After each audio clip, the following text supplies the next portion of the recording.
Ay, hello, good afternoon. This is your Uncle Sam. Welcome. Araw ngayon ng Monday at ako'y nandito ngayon sa job site. Ito yung mga last week sa aming trabaho bago mag-Christmas break. Yung mga tao dito ngayon ay busy. Yung isa ay nagpintura na sa pinag-redlidan upang magdating doon sa roofing, hindi na naghahabol sa oras.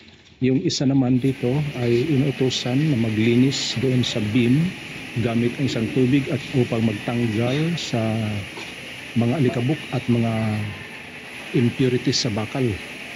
Mayroon kasi yung mga dusty at saka yung ano pa rin yung iba, yung dalawang mason ay nag-asinta din sa hollow block CHB at mayroon silang kanya-kanya. Hi, this is your Yo-Yo Sam. Welcome to my channel. To all subscribers and non-subscribers, you are very much welcome. And if you have any comment, just go to the comment section of my channel. And thank you very much. Come on, let's go.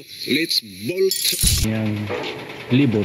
Yung walang libor, yung welder at saka yung painter. Sila lang na nagtatrabaho, solong-solo. Ahli kayo, samahan niyo ko at tayo ay ipakita ko sa inyo ang mga taong nagtatrabaho. Ito sila ngayon, busy sa araw, December 9.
This is your Yo-Yo Sam. See you on my next vlog and God bless us all. Bye-bye.